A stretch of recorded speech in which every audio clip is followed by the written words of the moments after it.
Hi all, ഐപ്ലസിൻ്റെ പുതിയൊരു വീഡിയോയിലേക്ക് എല്ലാവർക്കും സ്വാഗതം.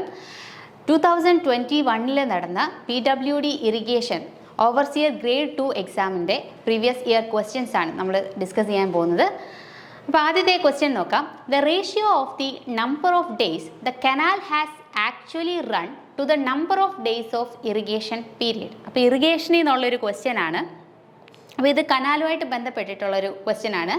The ratio of number of days the canal has actually run to the number of days of irrigation period. അപ്പോൾ irrigation ചെയ്യേണ്ട, നമുക്കറിയാലോ, irrigate ചെയ്യുന്ന പീരീഡ് ഉണ്ടല്ലേ, ആ ഒരു ക്രോപ്പിന് ആവശ്യമായ എത്ര ദിവസം ഇറിഗേറ്റ് ചെയ്യണോ അത് ആ നമ്പർ ഓഫ് ഡേയ്സ് നമുക്കറിയായിരിക്കും. പക്ഷേ അവിടേക്ക് ഇറിഗേറ്റ് ചെയ്യിക്കാൻ വേണ്ടിയിട്ട് കനാൽ ആക്ച്വലി എത്ര ദിവസം റൺ ചെയ്തു, ആ ഒരു റേഷ്യോനെ ഡിഫൈൻ ചെയ്യുന്ന ഫാക്ടർ ഏതാണെന്നാണ് ചോദ്യം. Option A time factor, option B capacity factor, option C outlet factor, option D open discharge. അപ്പോൾ ഏതാണ് ഇതിൻ്റെ number of days canal actually run to the number of days irrigation period, അതിന് നമ്മൾ time factor ആയിട്ടാണ് പറയുക. അതുപോലെ എന്താണ് നമ്മുടെ കപ്പാസിറ്റി ഫാക്ടർ എന്ന് പറഞ്ഞാൽ, നമുക്കറിയാലോ ഒരു കനാൽ നമ്മൾ ഡിസൈൻ ചെയ്യുന്ന സമയത്ത് നമ്മൾ ഡിസൈൻ ചെയ്യുന്നത് അതിൻ്റെ മാക്സിമം കപ്പാസിറ്റിക്ക് അനുസരിച്ചായിരിക്കും അല്ലേ. അപ്പോൾ ബട്ട് എല്ലാ സമയത്തും ആ ഫുൾ കപ്പാസിറ്റിയിൽ റൺ ചെയ്യണം എന്നില്ല, ഒരു മീൻ സപ്ലൈ ഡിസ്ചാർജ് കാണും. അപ്പോൾ mean supply discharge to the full capacity level, അതിനെയാണ് നമ്മൾ എന്ത് വിളിക്കുന്നത്, കപ്പാസിറ്റി ഫാക്ടർ എന്ന് വിളിക്കുന്നത്. ഇനി ഔട്ട്ലെറ്റ് ഫാക്ടർ എന്താണെന്ന് അറിയാലോ. ഔട്ട്ലെറ്റ് ഫാക്ടർ എന്ന് പറഞ്ഞാൽ നമ്മുടെ എന്താണ് ഒരു ഹെഡ് കോഴ്സിൻ്റെ എൻഡിൽ കിട്ടുന്ന അതിൻ്റെ ഡ്യൂട്ടിയാണ് നമ്മൾ ഔട്ട്ലെറ്റ് ഫാക്ടർ എന്ന് വിളിക്കുന്നത്. അതുപോലെ ഡ്യൂട്ടി എന്ന് പറഞ്ഞാൽ എന്താണ്, 1 m3/s എന്ന റേറ്റിൽ നമ്മൾ വാട്ടർ സപ്ലൈ ചെയ്യുകയാണെങ്കിൽ എത്രത്തോളം ഏരിയ നമുക്ക് ഇറിഗേറ്റ് ചെയ്യിക്കാം, അത് ഹെക്ടറിലാണ് പറയുക. അപ്പോൾ ഹെക്ടർ പെർ ക്യുമക്കിനെയാണ് നമ്മൾ ഡ്യൂട്ടി എന്ന് പറയുന്നത്. അപ്പോൾ നമുക്കറിയാം, നമ്മളൊരു കനാൽ ഉണ്ടെന്നുണ്ടെങ്കിൽ നമുക്ക് ഇതേപോലെ ഒരു മെയിൻ കനാൽ കാണും. ഈ മെയിൻ കനാലിൽ നിന്ന് ഒരു ബ്രാഞ്ച് കനാൽ പോകുന്നുണ്ടായിരിക്കും. ഈ ബ്രാഞ്ച് കനാലിൽ നിന്ന് മെയിൻ അല്ലെങ്കിൽ ഡിസ്ട്രിബ്യൂട്ടറീസ് കാണും. ഇവിടുന്ന് എന്താണ് മൈനർ കനാൽ കാണും. ഓക്കെ, ഇവിടെ നിന്നും ഒരു ഹെഡ് കോഴ്സ് കാണും. അതായത് നമ്മുടെ ഫീൽഡ് എവിടെയാണോ ആ ഫീൽഡിലേക്ക് പോകുന്ന, അല്ലേ, ഫീൽഡ് ഇവിടെയാണ്, ഓരോ ഫീൽഡിലേക്കും പോകുന്ന ഒരു കോഴ്സ് കാണും അല്ലേ. അപ്പോൾ ഇവിടെ എത്രയാണോ ഡ്യൂട്ടി, ആ ഡ്യൂട്ടി പറയുന്ന പേരാണ് ഔട്ട്ലെറ്റ് ഫാക്ടർ. ഓക്കെ, അപ്പോൾ ഇവിടുത്തെ ആൻസർ എന്താണ്, ടൈം ഫാക്ടറാണ് ആൻസർ. ഓപ്ഷൻ എ ആണ്, ടൈം ഫാക്ടറാണ് ആൻസർ. അടുത്ത ക്വസ്റ്റ്യൻ നോക്കാം.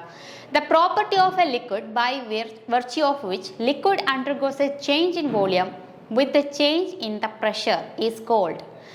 Option A viscosity, option B compressibility, option C capillarity, option D surface tension. അപ്പോൾ നമ്മളോട് ഇവിടെ ചോദിച്ചിരിക്കുന്നത് പ്രോപ്പർട്ടി ഓഫ് എ ലിക്വിഡ് ആണ്, ബൈ വിച്ച് എന്താണ് the liquid undergo a change in volume with the change in pressure. ഒരു പ്രഷറിലൊരു change വരുന്ന സമയത്ത് volume, അതായത് ലിക്വിഡിൻ്റെ വോളിയം ചേഞ്ച് ഉണ്ടാകുന്നെങ്കിൽ അതിൻ്റെ പ്രോപ്പർട്ടിയെ പറയുന്ന പേരാണ് എന്ത്, നമ്മൾ എപ്പോഴും പഠിക്കുന്ന അല്ലേ, കംപ്രസിബിലിറ്റിയാണ് ആൻസർ. ഓപ്ഷൻ ബി കംപ്രസിബിലിറ്റിയാണ് ആൻസർ. ഓക്കെ, എന്താണ് വിസ്കോസിറ്റി എന്ന് പറഞ്ഞാൽ റെസിസ്റ്റൻസ് ടു ഫ്ലോ ആണല്ലേ. അതുപോലെ കാപ്പിലാരിറ്റി എന്ന് പറഞ്ഞാൽ അറിയാലോ, ഒരു സ്മോൾ സ്പേസിലൂടെ വാട്ടർ റൈസ് ചെയ്യുകയോ ഫോൾ ചെയ്യുകയോ ചെയ്യുന്നതിനാണ് നമ്മൾ കാപ്പിലാരിറ്റി, ഡ്യൂ ടു സർഫസ് ടെൻഷനാണ് കാപ്പിലാരിറ്റി വരിക. ഓക്കെ, ഇപ്പോൾ ഇവിടുത്തെ ആൻസർ എത്രയാണ്, ഓപ്ഷൻ ബി ആണ്, കംപ്രസിബിലിറ്റി. അടുത്ത ക്വസ്റ്റ്യൻ നോക്കാം. To make out an estimate for a work which data are necessary. ഒരു എസ്റ്റിമേറ്റ് പ്രിപ്പയർ ചെയ്യാൻ വേണ്ട ആവശ്യമായ ഡേറ്റാസ് എന്തൊക്കെയാണെന്നാണ് ക്വസ്റ്റ്യൻ. ഓപ്ഷൻ എ ഡ്രോയിങ്ങിൽ എന്തൊക്കെ വരാം, പ്ലാന്, സെഷൻസ് പോലെയുള്ള ഡ്രോയിങ്സ് ആവശ്യമാണ്. Option B specifications, option C rates, option D all of the above. അപ്പോൾ ഏതാണ് ഇതിൻ്റെ ആൻസർ, നമ്മൾ പഠിച്ചിട്ടുണ്ടല്ലേ, ഏതൊരു എസ്റ്റിമേറ്റ് പ്രിപ്പയർ ചെയ്യാനും നമുക്ക് വേണ്ട എന്തൊക്കെ ഡേറ്റാസ് ആണ്, DSR നമ്മൾ പഠിച്ചു വെച്ചിട്ടുണ്ട്. DSR, ഡി എന്താണ്, ഡ്രോയിങ്സ് അല്ലേ, നമ്മുടെ പ്ലാന്, സെഷൻസ്, അതുപോലെ അതിലുള്ള ഡ്രോയിങ്സ്. പിന്നെ ഈ ഡ്രോയിങ്സിൽ പറയാത്ത കാര്യങ്ങളെയാണ് നമ്മൾ സ്പെസിഫിക്കേഷൻസ് ആയിട്ട് പറയുക. അതുപോലെ ഇതിൻ്റെ റേറ്റ്, ഈ 3 കാര്യങ്ങൾ അറിഞ്ഞിരുന്നാൽ മാത്രമേ നമുക്ക് എന്ത് പ്രിപ്പയർ ചെയ്യാൻ പറ്റൂ, എസ്റ്റിമേറ്റ് ഉണ്ടാക്കാൻ പറ്റുള്ളൂ. അപ്പോൾ ഓൾ ഓഫ് ദീസ് ആണ്, ഓൾ ഓഫ് ദി എബോവ് ആണ് answer. Option D all of the above. അടുത്ത ക്വസ്റ്റ്യൻ നോക്കിയേ, the maximum safe bearing capacity of A hard rocks without defects and Lamentations. അപ്പോൾ ഒരു ഡിഫക്റ്റും ഇല്ലാത്ത ഒരു ഹാർഡ് റോക്കിൻ്റെ ബെയറിംഗ് കപ്പാസിറ്റി, അതിൻ്റെ safe bearing capacity maximum എത്രയാണ് value എന്നാണ് ക്വസ്റ്റ്യൻ ചോദിച്ചിട്ടുള്ളത്. ഈ വാല്യൂ ഓർത്തിരിക്കണം, നേരത്തെ ക്വസ്റ്റ്യൻസിൽ വന്നിട്ടുള്ളതാണ്. ഏതാണ് ആൻസർ? ഓപ്ഷൻ എ ആണ്, 330 tons per metre square. 330 tons per metre square ആണ് ഒരു ഹാർഡ് റോക്കിൻ്റെ മാക്സിമം വരാവുന്ന സേഫ് ബെയറിംഗ് കപ്പാസിറ്റി. ഓക്കെ, അടുത്ത question 5. The liquid medium used in oil paint. അപ്പം പെയിൻറ്റിൻ്റെ അകത്തിൽ നമ്മൾ പഠിക്കുന്നുണ്ടല്ലേ, ഓയിൽ പെയിൻറ്റിൽ വരുന്ന ലിക്വിഡ് മീഡിയം ഏതാണ്? നമ്മുടെ ലീൻസീഡ് ഓയിലാണ്. ഓപ്ഷൻ എ ആണ് ആൻസർ, ലീൻസീഡ് ഓയിൽ.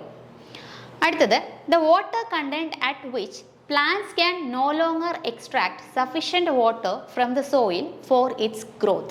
അതായത് നമ്മളിവിടെ ഇറിഗേഷനിൽ പഠിക്കുന്നതാണ്, ഒരു പർട്ടിക്കുലർ ലിമിറ്റ് കഴിഞ്ഞു കഴിഞ്ഞാൽ, അല്ലെ ആ ലെവൽ കഴിഞ്ഞു കഴിഞ്ഞാൽ പിന്നെ പ്ലാന്റ്സിന് വാട്ടർ എക്സ്ട്രാക്ട് ചെയ്തെടുക്കാൻ പറ്റത്തില്ല.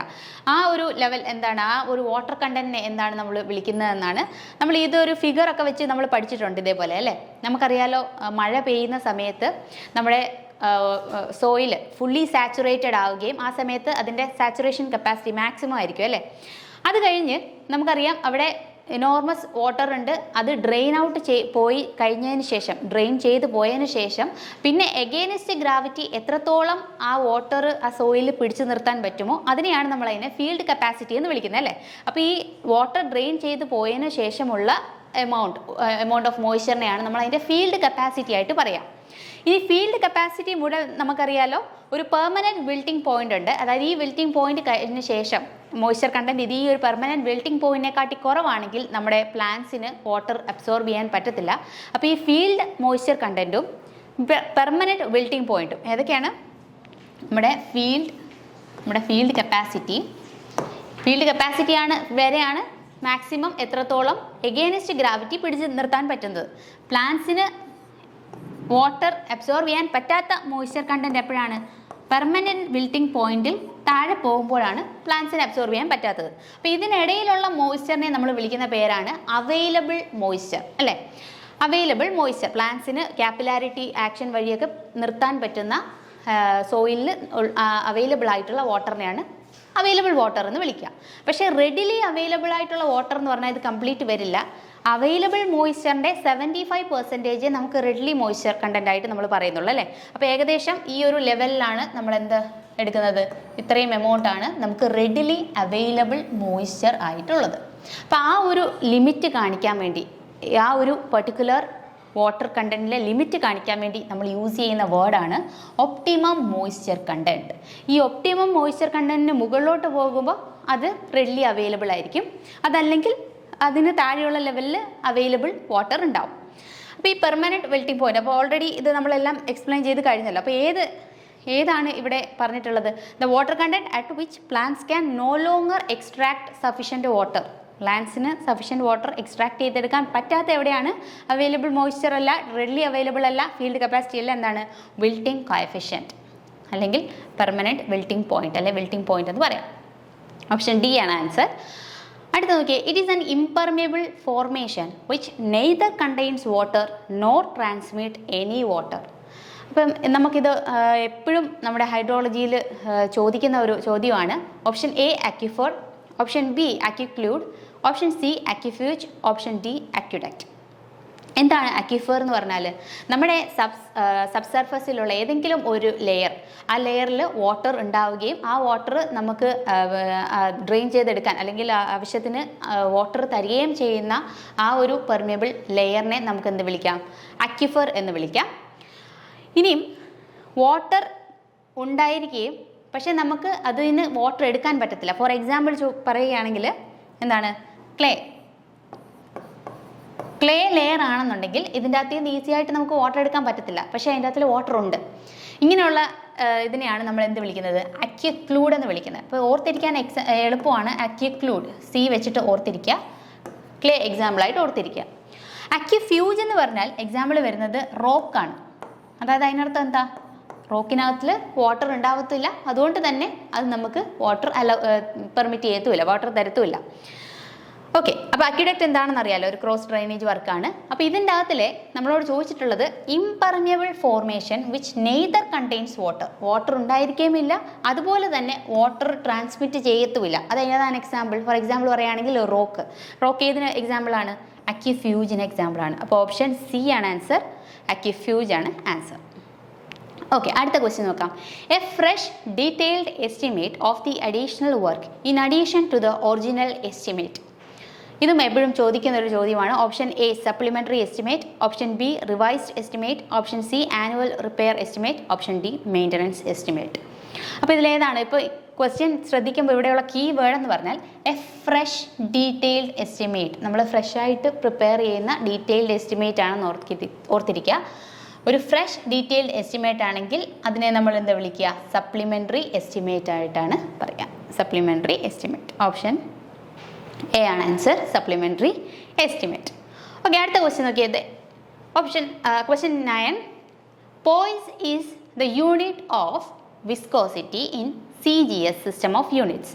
Therefore 1 Poisson is equal to എത്രയാണ്? 1 നമുക്കറിയാലോ എന്താണ്? വിസ്കോസിറ്റിയുടെ യൂണിറ്റ് ആണ് അല്ലേ? 1 പോയിസ് എന്ന് പറഞ്ഞാൽ എത്രയാണ്? 10⁻⁻1 newton second per metre square ആണ്. അതുപോലെ കൈനമാറ്റിക് വിസ്കോസിറ്റിയുടെ യൂണിറ്റ് എന്താ നമ്മൾ പറയുക? 1 സ്റ്റോക്ക് എന്നാണല്ലേ പറയുക? സ്റ്റോക്ക് എന്നാണ് നമ്മൾ പറയുക, സ്റ്റോക്കാണ്. 1 സ്റ്റോക്ക് എന്ന് പറഞ്ഞാൽ എത്രയാണ്? 10⁻⁻4 മീറ്റർ പെർ സെക്കൻഡ് സ്ക്വയർ ആണ്. ഈ വാല്യൂം കൂടി ഓർത്തിരിക്കുക. 1 സ്റ്റോക്ക് എന്ന് പറഞ്ഞാൽ 10⁻⁻4 മീറ്റർ സ്ക്വയർ പെർ സെക്കൻഡ് ആണ് കേട്ടോ. യൂണിറ്റ് ഓർത്തിരിക്കാം. ഇത് കൈനമാറ്റിക് വിസ്കോസിറ്റിയുടെ യൂണിറ്റ് ആണ് സ്റ്റോക്ക്. അതുപോലെ ഡൈനാമിക് വിസ്കോസിറ്റിയുടെ യൂണിറ്റ് ആണ് ഏത്? നമ്മുടെ പോയിസ് എന്ന് പറയുന്നത്. ഓക്കെ, അടുത്ത question. Four work charge establishment provided in the percentage of estimated cost എത്രയാണ്? നമ്മൾ അറിയാലോ, നമ്മുടെ അൺഎക്സ്പെക്റ്റഡ് ആയിട്ട് നമുക്ക് കറക്റ്റായിട്ട് മെഷർ ചെയ്യാൻ എസ്റ്റിമേറ്റ് പ്രിപ്പയർ ചെയ്യുന്ന സമയത്ത് നമ്മൾ ഓരോ ടൈപ്പ് ഓഫ് വർക്കിന് വേണ്ടിയിട്ടും നമ്മൾ ഓരോ പെർസെൻറ്റേജ് പറഞ്ഞിട്ടുണ്ട്. അതായത് എസ്റ്റിമേറ്റഡ് കോസ്റ്റിൻ്റെ ഇത്ര ശതമാനം ഇന്ന വർക്കിനെന്ന് നമ്മൾ നീക്കി വെച്ചിട്ടുണ്ട്. അതുപോലെ വർക്ക് ചാർജ് എസ്റ്റാബ്ലിഷ്മെൻറ്റിന് വേണ്ടിയിട്ട് നമ്മൾ കൊടുത്തിരിക്കുന്ന പെർസെൻറ്റേജ് ഓഫ് എസ്റ്റിമേറ്റഡ് കോസ്റ്റ് എന്ന് പറഞ്ഞാൽ എത്രയാണ്? Option A 1.5 to 2%, option B 3 to 5%, option C 1.5%, option D 20%. ഇതേതാണ് ഇതിൻ്റെ ആൻസർ ആയിട്ട് വരിക? വർക്ക് ചാർജ് എസ്റ്റാബ്ലിഷ്മെൻറ്റിന് നമ്മൾ 1.5 to 2% ആണ് നമ്മൾ 2% ഓഫ് ദി എസ്റ്റിമേറ്റഡ് കോസ്റ്റ് ആണ് നമ്മൾ കൊടുത്തിട്ടുള്ളത്. അതുപോലെ 3 to 5% വരുന്ന എപ്പോഴാണ്? 3 to 5% ഫോർ കോണ്ടിജൻസീസ് ആണ് പറയുക. അതുപോലെ നമ്മുടെ 1 to 1.5% ഓഫ് എസ്റ്റിമേറ്റഡ് കോസ്റ്റ് വരുന്നത് നമ്മൾ ടൂൾസ് ആൻഡ് പ്ലാൻസിന് വേണ്ടിയിട്ടാണ് നമ്മൾ കൊടുത്തിട്ടുള്ളത്. അതുപോലെ നമ്മുടെ ഇലക്ട്രിഫിക്കേഷൻ, ഫിറ്റിങ്, സാനിറ്ററി അങ്ങനത്തെ വർക്ക്സിനായിട്ട് ടോട്ടൽ മൊത്തത്തിൽ 20% നമ്മൾ കൊടുത്തിട്ടുണ്ട്. ഓക്കെ, അപ്പോൾ ഇതിൻ്റെ ആൻസർ വരുന്നത് ഓപ്ഷൻ എ 1.5 to 2% ആണ്. അടുത്ത question. According to Indian standard specifications the full strength of concrete is achieved after. സിമ്പിളായിട്ടുള്ളൊരു ചോദ്യമാണ്. നമ്മൾ എപ്പോഴാണ് ഫുൾ സ്ട്രെങ്ത് ആയിട്ട് പറയുക? എത്ര ദിവസം കഴിയുമ്പോഴാണ് നമ്മൾ FCK അല്ലെങ്കിൽ ക്യാരക്ടറിസ്റ്റിക് സ്ട്രെങ്ത് പറയുക? 28 ഡേയ്സിലാണല്ലേ? അപ്പോൾ 28 ഡേയ്സ് ആണ് ഇതിൻ്റെ ആൻസർ. ഓക്കെ, അടുത്ത question. The expansion in Portland cement can be tested by. Option A expansion എങ്ങനെയാണ്? പോർട്ട്ലാൻഡ് സിമെൻറ്റിൻ്റെ എക്സ്പാൻഷൻ എങ്ങനെയാണ് മെഷർ ചെയ്യുന്നതെന്നാണ്. Option A fineness test, option B soundness test, option C setting test, option D consistency test. ഏതാണ് ഇതിൻ്റെ answer ആയിട്ട് വരിക? ഫൈനസ് എന്താണ്? നമ്മുടെ സിമെൻറ്റ് എത്രത്തോളം ഇത് നമ്മൾ സീവ് ചെയ്ത് എടുത്തു കഴിഞ്ഞാൽ അതിൻ്റെ മാക്സിമം സൈസ് അല്ലെങ്കിൽ in centimetre square per gram, 1 gram എടുത്തു കഴിഞ്ഞാൽ അത് എത്ര ഏരിയയിലേക്ക് സ്പ്രെഡ് ചെയ്യും എന്നുള്ളതിൻ്റെ മെഷറാണ് ഫൈനസ് ടെസ്റ്റിൽ വരിക. ഇത് നമ്മുടെ എയർ പെർമിയബിലിറ്റി ടെസ്റ്റൊക്കെ വെച്ചിട്ട് നമുക്ക് ചെയ്യാം. അതുപോലെ സൗണ്ട്നെസ് ടെസ്റ്റ് എന്ന് പറഞ്ഞാൽ എന്താണ്? സൗണ്ട്നെസ് ടെസ്റ്റാണ് നമ്മൾ ഇതിൻ്റെ എന്താണ് എക്സ്പാൻഷൻ മെഷർ ചെയ്യാൻ വേണ്ടിയിട്ട് നമ്മൾ യൂസ് ചെയ്യുന്നത്. നമുക്കിത് മെഷർ ചെയ്യാൻ വേണ്ടിയിട്ട് ലേ ഷാറ്റ്ലിയർ അപ്പാരറ്റസും അതുപോലെ തന്നെ ഓട്ടോക്ലേവ് മെത്തേഡും ഒക്കെ നമ്മൾ യൂസ് ചെയ്യാറുണ്ട്. പിന്നെ സെറ്റിംഗ് ടൈമും കൺസിസ്റ്റൻസിയും നമുക്ക് വിക്കാറ്റ് അപ്പാരറ്റസ് വെച്ചിട്ട് യൂസ് ചെയ്യാം. അതിന് വേണ്ട അറേഞ്ച്മെൻറ്റ്സ് ഒക്കെ നീഡിലും എത്രയാണ് അതിൻ്റെ ഡയമീറ്റർ എന്നുള്ളതൊക്കെ ഇമ്പോർട്ടൻ്റ് ആണ്. സെറ്റിംഗ് ടൈം എത്രയാണെന്നുള്ളതൊക്കെ ഇമ്പോർട്ടൻ്റ് ആണ്. അതൊക്കെ നോക്കുക. ഇവിടെ ചോദിച്ചിട്ടുള്ളത് എക്സ്പാൻഷനാണ്. എക്സ്പാൻഷൻ പോർട്ട്ലാൻഡ് സിമെൻ്റ് ആണ്. അതിൻ്റെ ആൻസർ എന്താണ്? ഓപ്ഷൻ ബി സൗണ്ട്നെസ് ടെസ്റ്റ് ആണ് ആൻസർ. ഓക്കെ, അടുത്ത question. Unit of measurement of bending and binding of steel reinforcement in MKS system. നമ്മുടെ സ്റ്റീൽ റെയിൻഫോഴ്സ്മെൻറ്റിൻ്റെ ബെൻഡിങ്ങും ബൈൻഡിങ്ങും ഒക്കെ ഉള്ള അതിൻ്റെയൊക്കെ മെഷർമെൻറ്റ് എടുക്കുന്നത് നമ്മൾ ഏത് യൂണിറ്റിലാണെന്നാണ് question. Option A kilogram metre, option B ton, option C quintal, option D metre. അപ്പോൾ ഏതാണ്? സ്റ്റീലിൻ്റെ അല്ലേ? സ്റ്റീലിൻ്റെ നമ്മൾ എടുക്കുന്നത് ക്വിൻറ്റലിലാണ് നമ്മൾ എടുക്കുക. ഓപ്ഷൻ സി ആണ് ആൻസർ, ക്വിൻറ്റൽ. ഓക്കെ, അടുത്ത question. Density of mild steel is equal to. Mild സ്റ്റീലിൻ്റെ ഡെൻസിറ്റി എത്രയാണെന്നാണ് ചോദ്യം. ഇത് എപ്പോഴും ചോദിക്കുന്ന ഒരു ക്വസ്റ്റ്യൻ ആണ്. എത്രയാണ്?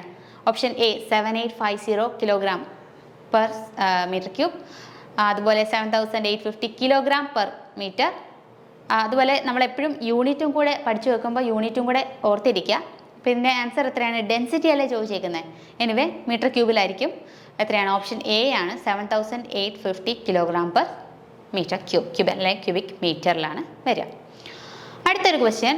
Find the approximate cost of a bridge of 3 span 50 metre each span at 30,000 per running metres of span. അതായത് ഇവിടെ പറഞ്ഞിട്ടുള്ളത് approximate cost of a bridge of 3 span. നമ്മളോട് പറഞ്ഞിട്ടുണ്ട് ഇവിടുത്തെ എത്ര സ്പാൻസ് ഉണ്ട്? 3 സ്പാൻ ഉണ്ട് അല്ലേ? 3 സ്പാൻ ഉണ്ട്. അതുപോലെ തന്നെ ഓരോ സ്പാനും 3 സ്പാനാണ്. അതുപോലെ ഓരോ സ്പാനും എത്രയുണ്ട്? 50 മീറ്റർ ആണ്. ഓരോ സ്പാനും 50 മീറ്റർ ആണ്. അതുപോലെ ഓരോ മീറ്ററിൻ്റെയും എത്രയാണ്?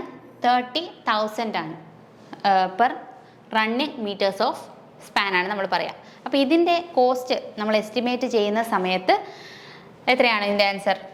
3 സ്പാൻ ഉണ്ട്. ഓരോ സ്പാനിൻ്റെയും എത്രയാണ്? ഓരോ സ്പാനിനും 50 മീറ്റർ ഈച്ച് എത്രയാണ് വരിക? കോസ്റ്റ് 30,000 ആണ്.